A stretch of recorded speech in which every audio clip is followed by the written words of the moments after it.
Hey y'all from Tennessee! Welcome to the State and Beal podcast. This is the place where we celebrate Tennessee, the volunteer state, the Big Bend state, the hog and hominy state. On this show we celebrate Tennessee from State Street in Bristol to Beale Street in Memphis, with apologies to Mountain City. It's the name, Mountain City. Sorry, State and Beale, they're just iconic streets at both ends of the state, and it just sounds good. State and Beale. I am so sorry. I'll make it up to you someday, Mountain City, I promise. My name is Toby Sells. I'm the host, producer, and everything else over here at State and Beale. This show is brought to you today by that awesome guitar-shaped scoreboard for the Nashville Sounds. It's simple, clever, and just insanely on brand for Guitar Town. And you have to pronounce it like that too, don't you? Guitar Town. Wait, let's try it the other way real quick. Guitar Town. Oh man, that is not right. All right, well, thank you to today's sponsor, that awesome guitar-shaped scoreboard for the Nashville Sounds. Music today is by Megan Allen. She won her showcase at Franklin Theater earlier this year at Tennessee Songwriters Week. This song is called Beside the Sea, and stick around at the end of the show for a longer version of it. Allen is a fiddle player originally from Houston, Texas, and moved to Nashville to attend Belmont University. Her debut album, Critical Emotion, was released in 2017, and some of her songs have already appeared on the Grammys' long list, which is no small feat. Keep an eye on Megan Allen. I do have a great show for you today. Well, great is too great a word. I have a special episode of the show for you. This is the kind of episode I'm only going to do one time, and you'll see why as we get into it today on State and Beale.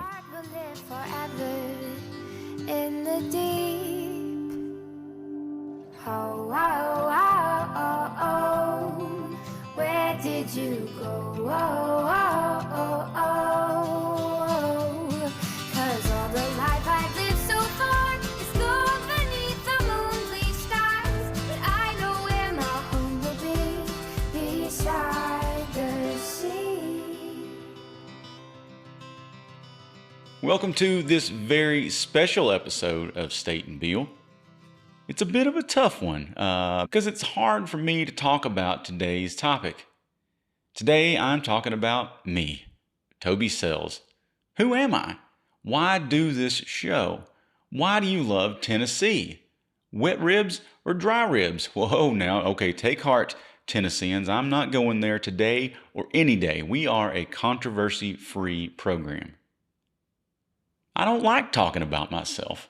I've been a newspaper reporter since I was a teenager, so I'm at home telling other people's stories. People are interesting. I am not. But I do want to introduce myself to you, tell you part of my Tennessee story. There's more to tell, but this was the best stuff I could come up with, okay? I want to let you know how much I really do care about this great state, and how I want to use State and Beale to tell others about it. Also, I want to help reintroduce Tennesseans to each other. So, me. Toby Dale Sells is the full handle Mom and Dad agreed should be written on my birth certificate. They were young and hard-working dairy farmers at the time. My brother was 3 when they brought me home. I'm not using names here because I love them all, respect their privacy, and who really wants to be on a podcast, really? We moved from the farm in Overton County, Tennessee to North Carolina for a bit when Dad got a job out there. I attended kindergarten around Goldsboro for like 5 days. And we moved back to Tennessee when Mom and Dad split. That happens. And we were right back in Overton County staying with my grandma, one of the sweetest and most caring people who ever lived.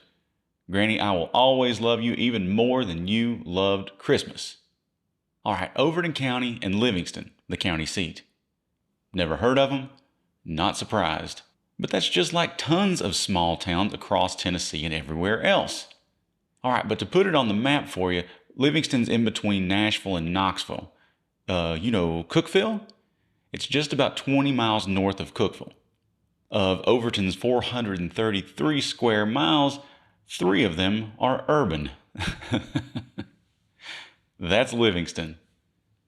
The center of the town square there is one of those 2 or 3-story rectangular buildings that you'll find in all of those other small towns I just talked about. It's simple and it's beautiful. And it's the place you go to court or you get permits of all kinds. Around the square, it looks like a Hallmark Christmas movie. You know, the one where the big-time lawyer lady has returned to her small town to find her high school sweetheart owns a bake shop. Yeah, like that. Livingston's changed a lot since I was a kid. My stepdad would take me up there on the square for haircuts at Roy Hugh Melton's barbershop. I'd get a flat top and Roy Hugh would put that hot lather on your neck and shave you with a straight razor. It was amazing. E.B. Gray is still on the square. That's where anybody who is anybody buys engagement rings, high school rings, and Valentine's Day gifts, if you're really, really in the doghouse. Used to have some great restaurants up there on the square. The Apple Dish had solid French fries, deli sandwiches, and they had this fruit tea that would just melt your southern heart. Some of that stuff is still there. Roy Hugh Melton passed away last year. But you can still rent a tux and buy a nice shirt at the Overton department store. And you can still find antiques at the Emporium. I was just back home in March, and up on the square now there's even some Airbnbs. There's also a kind of video game and gaming room, which was pretty cool. And there's also some really cool little boutique shops. It's great up there on the square. Some dedicated folks have put a lot of work and a lot of money and a lot of love into the square in Livingston, and it shows. Now, the square looms large in my imagination. That's where the annual Pioneer Days Bluegrass Festival took place. And Grandpa used to take me and my brother every year. He'd buy us Cokes and hamburgers from the football team tent and give us some spending money that we would quickly waste on Snap Pops, those little firecracker things that you throw on the ground. The festival was where I first remember hearing bluegrass music. Bands of these ordinary-looking fellas would come from miles around to gang around in the shade by the courthouse in 3s or 4s. Fiddles and banjos, guitars, mandolins and dobros, stand-up basses, and these sweet vocal harmonies all mixing together on Angel Band or Blue Moon of Kentucky or old gospel standards like Down to the River to Pray or When the Roll is Called Up Yonder. I didn't know it at the time, but that's my culture. That's where I'm from. But then these bands would hop on stage with dress shirts tucked into church pants and it out there about 130 degrees and just dripping with humidity. And they'd play those songs for real, like for judges. And if you won, you'd advance on to the Fiddler's Jamboree in Smithville.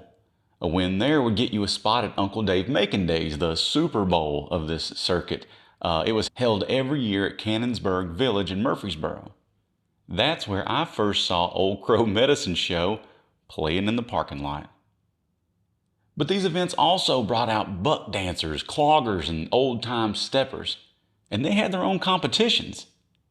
And it just amazed me then to watch these older men who looked every bit my grandpa's age get on their special shoes and step and buck and just cut a shine, as we'd say back home, right there in front of everybody. And everybody loved it. Also in the summertime, me and my brother would ride our bikes over to the city pool, which was amazing. You'd get those little square pizzas like from the lunchroom, and we thought it didn't get much better than that. One time these guys bet my brother $1 that he wouldn't jump into the pool with jeans on. He did it. My grandpa would also take me and my brother to the hot dog stand. It wasn't a stand at all, it was a truck. It was a food truck. Take that, Brooklyn. Always parked out there on the bypass.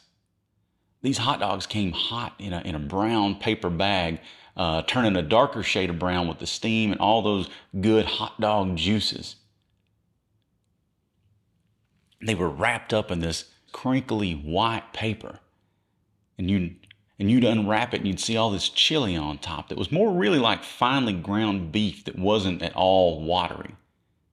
These hot dogs were perfect and delicious and about $2.50 with a canned drink and a bag of chips. It was a treat I pined for, and Grandpa was always patient with me and my brother when we would ask him to take us to the hot dog stand for the 1,000th time. I didn't know it at the time, but the hot dog stand was my culture too, the culture of Overton County. If Livingston ever did have a civic dish, kind of like barbecue in Memphis, I think it was those amazing hot dogs. They were one of a kind, and that was the only place you could get them. I could go on and on about amazing places in Overton County. There's Standing Stone State Park. There's my dad's farm out in Taylor's Crossroads toward Monroe. Then there's that little country church we attended that only got indoor plumbing when I was like 10 or 11. But I kind of need to move on. Something important happened to me in Overton County. Carson Oliver gave me a job at his newspaper, the Overton County News. He took a chance on me and changed my whole life. Carson or Darren, if you're out there, thank you so much. On Wednesdays, I would watch Carson lay out the paper with stories printed from an office printer, proofread, cut into newspaper columns, glued on the back, and laid right on the page. I'd shoot those pages with this huge film camera built right into a huge darkroom to make the negatives the printer would use to print the actual newspaper. Then we'd all hang around until Carson got back with all those big newspaper bundles. We'd unload them all and take those bundles apart. Then we'd insert all of the sections together. And every one of us in the office had a paper route, hitting newsstands all over the county. Old school. And knowing how to do newspapers in that old school way has earned me a lot of respect in a lot of newsrooms over the years. Carson allowed me to write a column one time. I was like 18. It was terrible, and we agreed I should stop. It was a blessing. On the weekends, I'd take an old Pentax film camera and shoot group photos of ladies attending baby showers or bridal showers. I'd shoot car wrecks. I'd rewrite press releases that came through on our old fax machine. I designed ads. I worked in the print shop. I did it all. I had to quit the Overton County News when I headed to MTSU for college. I converted my newspaper experience at the OCN to a job with the Daily News Journal in Murfreesboro. I covered Smyrna, a suburb, and I covered everything that happened there. The planning commission, cops and courts, town council, elections, the Christmas parade, everything. And Smyrna was tiny back then, even though it had a huge Nissan plant there for decades. Oh, and I covered a UAW vote there one time. That was big time news for me. It's in Smyrna that I really learned beat reporting, which is kind of all that stuff I mentioned before. And that education has served me so well over all of my years in journalism. And I had some adventures in Smyrna too. I once got to fly in one of those open cockpit airplanes with the Red Baron Pizza Squadron. The year after that, I cried and ate pizza with those guys as we watched the TV news under a tent on the tarmac. They had been grounded and couldn't do the air show that was scheduled for that next weekend. That day was Tuesday, September 11th, 2001. Flash forward to 2006, I was in Memphis with a job at the Memphis Business Journal. I covered healthcare, nonprofits, and agriculture. I then got a job covering all of that stuff with the business desk at the Commercial Appeal. And at the time, it was the only daily newspaper in Memphis. And then later I covered City Hall for the paper and learned a ton. But I really settled in at the Memphis Flyer. It's laid back, but I'm still covering news. But I also get to write about beer and restaurants and whatever I want, really. For decades now, I've been able to make up my workday every day. A beat reporter is expected to find their own news. It's kind of like running a small business. You find your sources, make sure they talk to you, and then you work your butt off trying to keep the thing afloat. If you get beat, there are consequences, but you learn and you move on. But, alright, I really wanted to give y'all context on who I am so I could tell y'all what I'm doing here, on the air, right now. I love Tennessee. I think I have ever since I got a copy of my Tennessee history textbook in 6th grade. On the cover, it had that painting of Daniel Boone leading the pioneers through the Cumberland Gap. You know the one I'm talking about? I don't know why, but Tennessee history just hooked my imagination. My state's history had Daniel Boone and David Crockett. I mean, they made movies and TV shows about these guys. Then I found out later that we gave the world country music, Jack Daniel's whiskey, Elvis, and rock and roll. Rock and roll. Think about what music would sound like without That's All Right Mama at Sun Records that night. And I was a part of that. I didn't make history, but folks around me, folks like me, had. And it changed the world. I never wanted to change the world, but just being from Tennessee and those folks gave me space to dream. I could do whatever and be whatever. Truly. They did their own thing and were rewarded for it. They ended up in my Tennessee history book.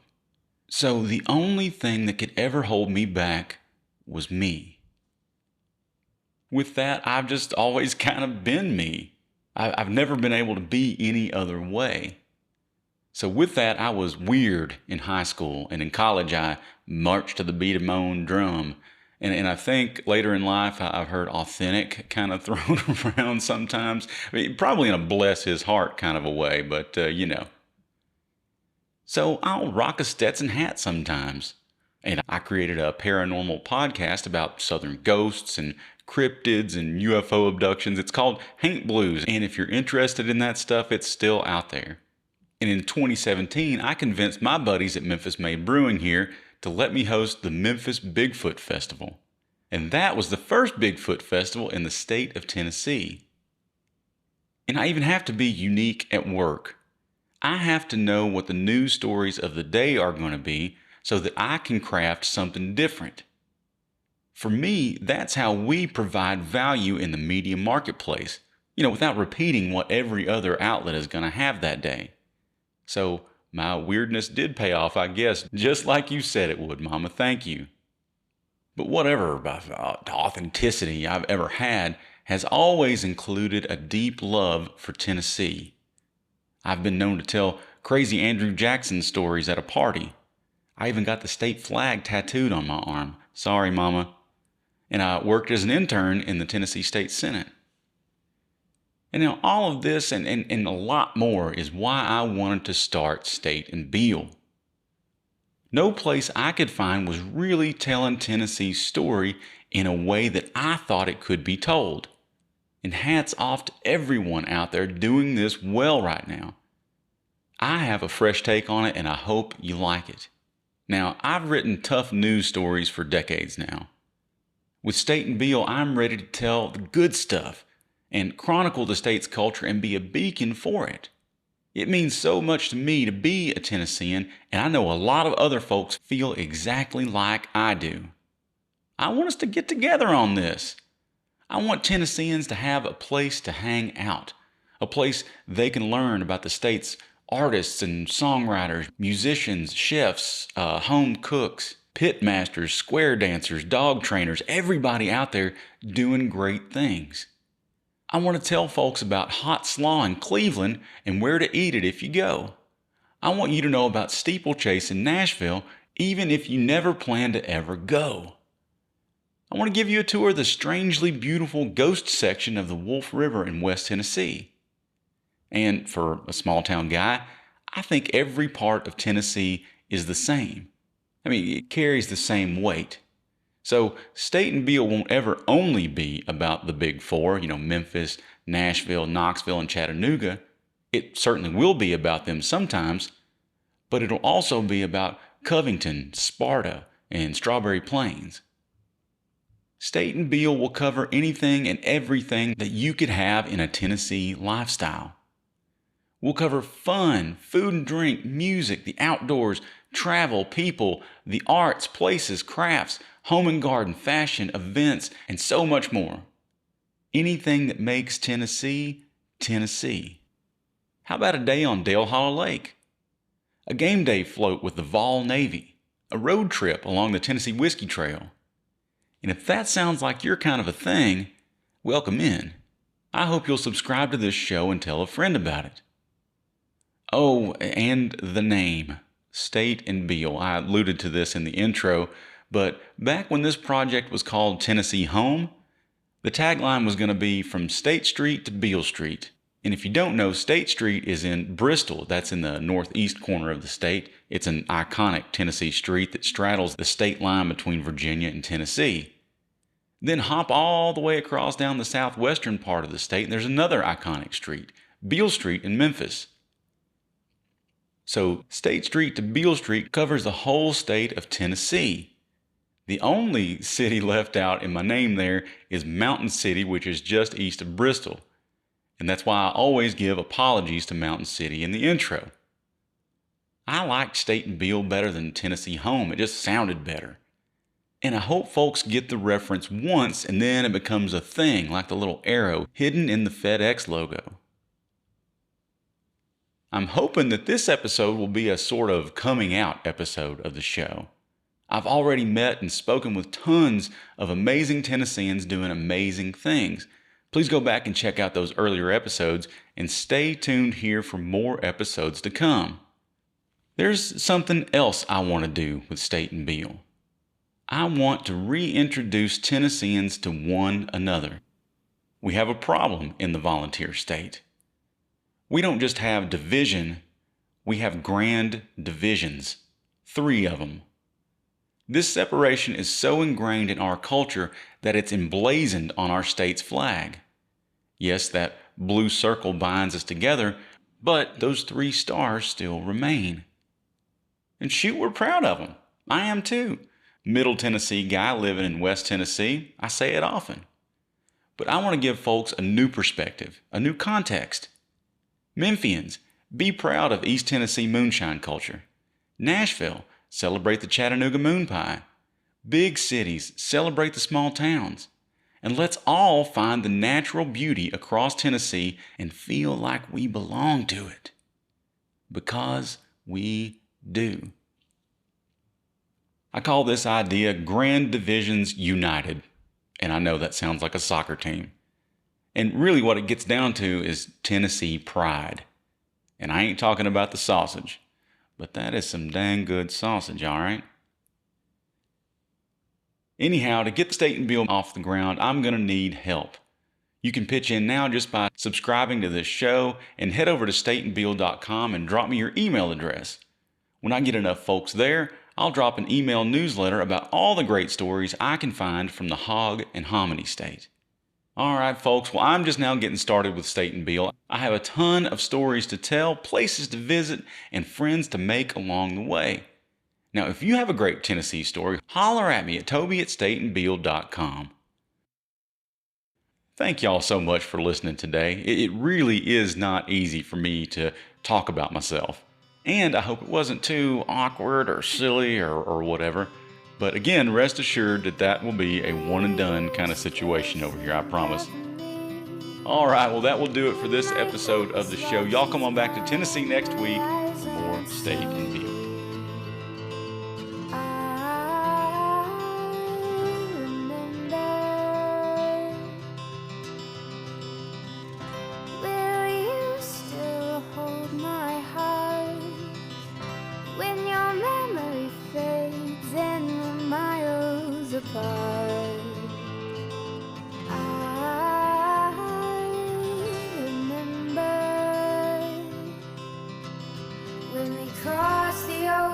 September, oh, oh, oh, oh, oh, where did you go, oh, oh, oh, oh, 'cause all the life I've lived so far is gone beneath the moon-bleached stars.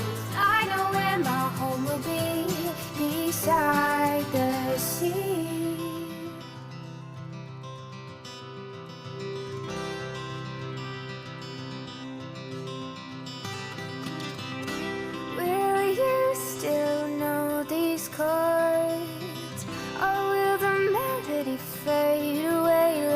love on the shore.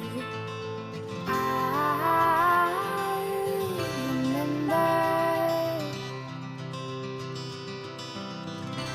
and I know that seasons change. As time goes by, you might forget your own name. I remember when we crossed the ocean in September. Oh, oh, oh, oh, oh. Where did you go? Oh, oh, oh, oh.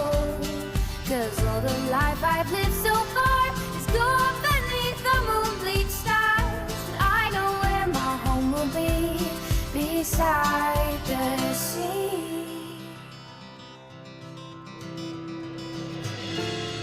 But time is not our enemy. It gave us all these memories.